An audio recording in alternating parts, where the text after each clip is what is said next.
Hi guys, my name is Aidan Lucid, and today this is my testimony for the Holy Rosary and how it has helped me in my life. Okay, so I never do anything like this before.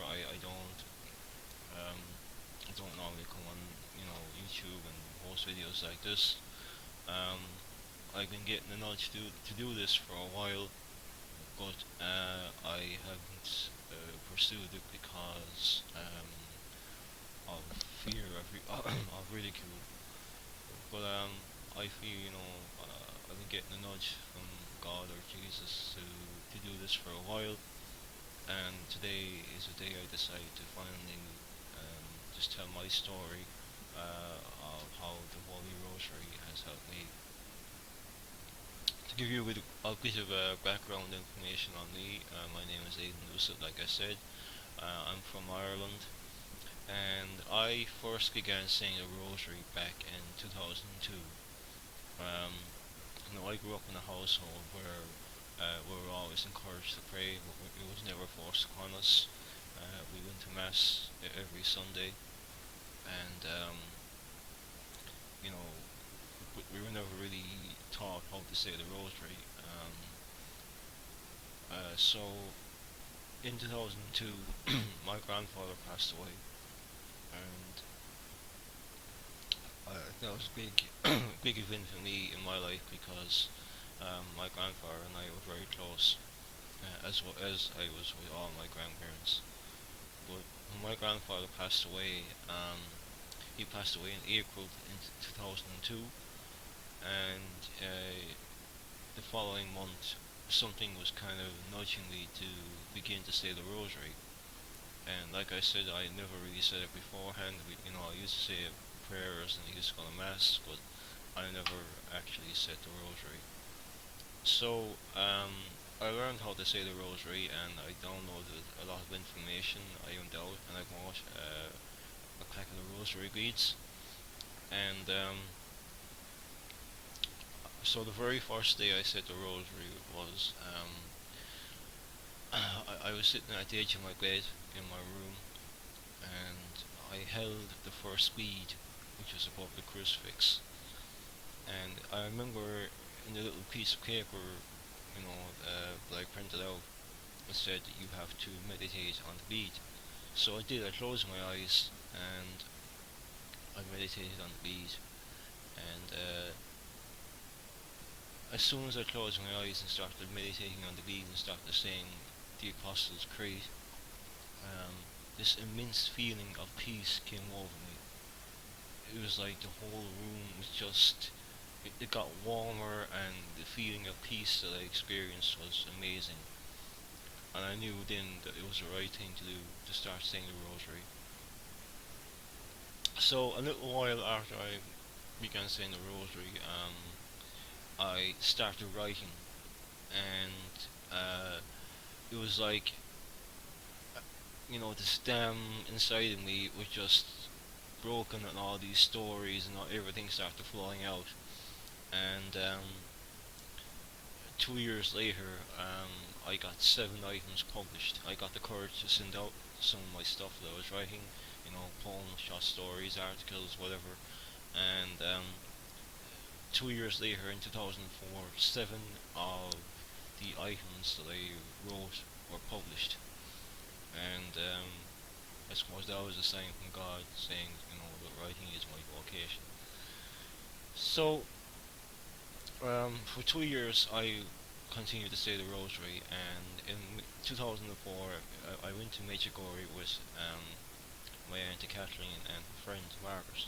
And I've often heard about Medjugorje, but I never actually went there. And when I got the chance to go in 2004, I jumped at the chance, and we went there. And I had a few amazing experiences there. Um, the first thing that hit me, when I went there, was just the immense feeling of peace. It was so peaceful. It was just unbelievably serene and tranquil, and it was just beautiful in every way. And um, when I went there, we checked into our rooms, and I sat in my room, and I said a prayer of thanks for helping us to get there, and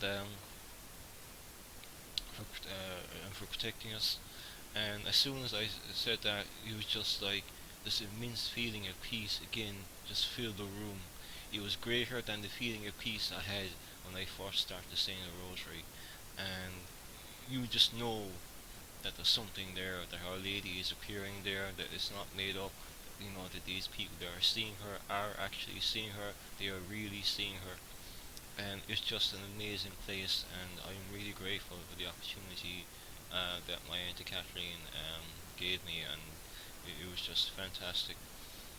But I had a few experiences there, and I'm going to share them now because I do believe that they're tied into the Rosary. Okay, um, the first experience I had, apart from the experience in the room when I had the feeling of peace come over me, I went to there's two mountains there. Okay, on one mountain, at the foot of the mountain, right, at the mountain that I found easier to climb, there was a cross called the Blue Cross. Okay, and that was put there to make it easier for people who like have severe disabilities, who are in wheelchairs or whatever, um, that they can go there and they can pray there. Okay, um, so you have that mountain, and then you have the other mountain which is beside it. No, that the other mountain was very difficult to climb. I didn't do it. I didn't even attempt to do it, but I did climb the easier mountain. Okay, and the very I went up there twice. The first time, and like that was a big deal for me because I have my own disability, and I sometimes find it hard to do certain things with it.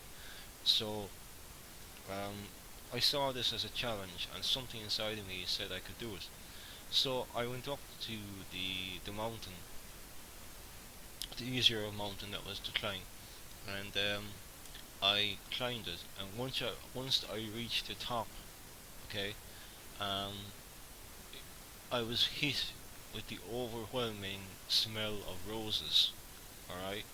Now there were some flowers near the statue, but not enough to justify the amount of roses that and smell of roses that hit me when I, reached the top. And to me, that was like either God's way or Our Lady's way of saying well done, because it was a hard mountain to climb. It was steep, and when I reached the top, I was sweating buckets. Um, but I reached the top, and with the help of my aunt and a few other people, and it was just, the smell of roses was amazing, and it was just absolutely amazing. And another time, then I think it was a few days later, I we were at uh, a session where Our Lady was appearing to the visionaries, and uh, somebody pointed to where Our Lady would appear. So when Our Lady did appear to, I think it's Ivanka, I think that's her name, or one of the visionaries anyway. Um, everybody was saying shh, okay, and nobody could talk, so there had to be complete silence.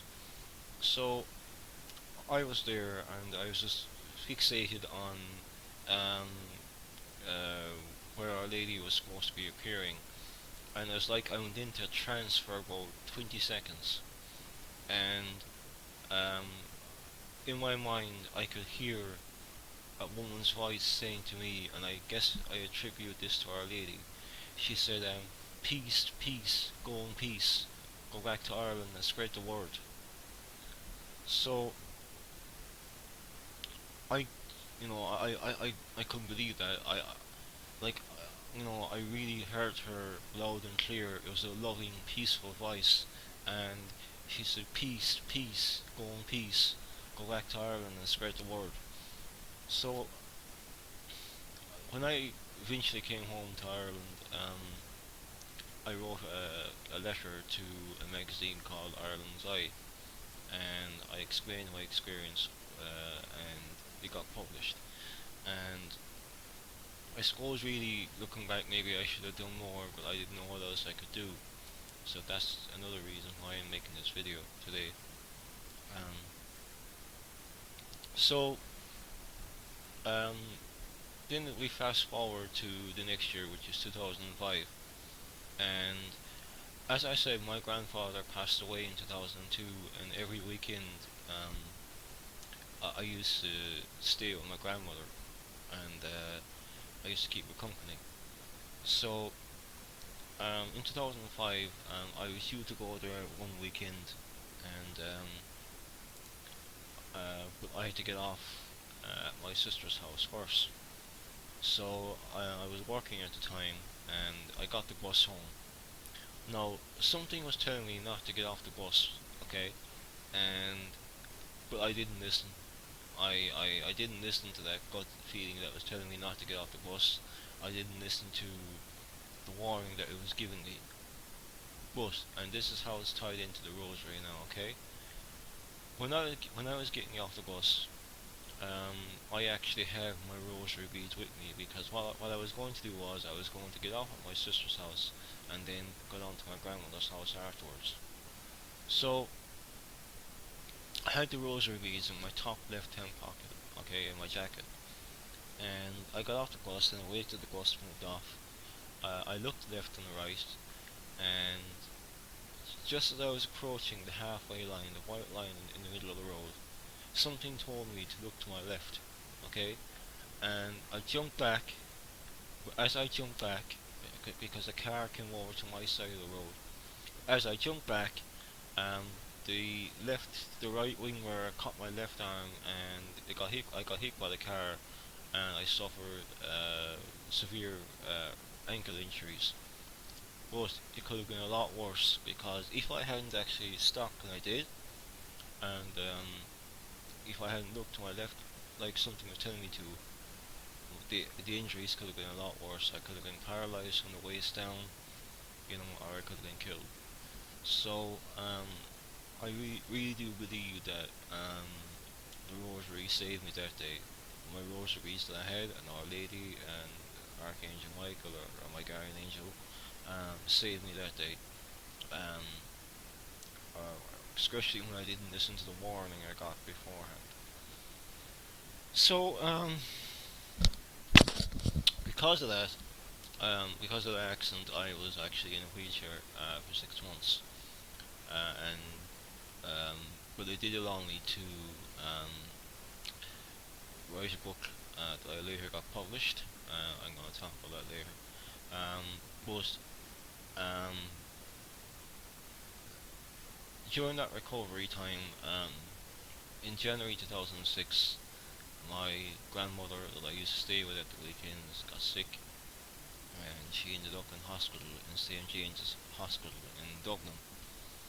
So um, one day while I was home saying the rosary and praying for her that she would get better, or that she wouldn't be in as much pain as she was, um, I was in a room on my own, the same room that I was in when I first started saying the rosary back in 2002.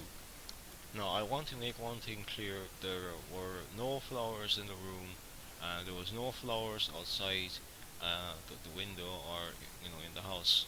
Um, there were flowers in the garden, but the garden was far away from where I was. Okay, so I was there, and I had a statue of Our Lady on my dressing table. I had candles on either side of the statue of Our Lady, and I was saying the rosary. And next thing, the whole room, or it was like I was just surrounded by the smell of roses um, in the room. It was just amazing, the overwhelming smell of roses that just surrounded me in that room. Okay, and it was like the smell that I got when I reached the top of the mountain back in Medjugorje in 2004. So I remember thinking this. I remember you know, saying this to my mother, and my mother said to me that I think you should talk to your Auntie Kathleen, the same Auntie Kathleen that took me to Medjugorje. So I phoned my Auntie Kathleen and I told her the time that it happened, and she said, "You're not going to believe this," Um, she said, "I was in a chapel in St James's Hospital in Dublin, and she said, I was standing next to St Teresa, the statue of St Teresa of the zoo, who's also called the Little Flower, at the same time that you got that smell of roses." And she said there was actually roses around the statue, she said, and she was crying as well. So I was a bit floored by that, I couldn't get over that, I just thought it was an amazing coincidence. So then, um, throughout the years, the Rosary has given me a lot of graces, has given me a lot of gifts, a lot of strength to get through some very hard times in my life. Um, the end of May 2008, um, I was living in my own house at the time, the house I'm living in now, and as I moved from where I was when I first started saying the Rosary to where I am now. And in May 2008, I was in the house on my own that day, and that night, I was lying down in my room, and as usual, I started saying the Rosary, and I finished saying the Rosary, and I went to sleep.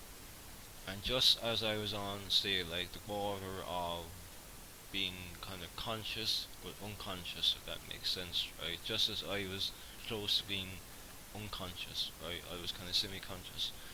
But um, next thing, again, this the overpowering smell of roses just came into the room, and um,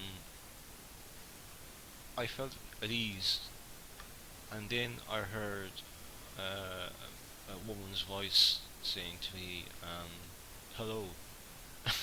And being in the house on my own, and next thing you hear this woman's voice in your head saying hello, um, you obviously wake up with a start, and you wake up kind of like frightened.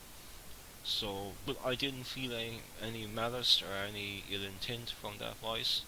I I felt it was a loving, peaceful voice, and it was very much like the voice that I heard in Medjugorje back in 2004. So, um, there were a few other things that happened in my life because of the Rosary, but and it led me to writing this book here called The Lost Son. But I made this video today because I wanted to share with you just how powerful the Rosary is. And even today, as I drive, sometimes I get a bit nervous when I drive. So I say, a decade of the Rosary, and it just kind of, the fear melts away. So I'm just making this video to share my testimony of how the Rosary has helped me.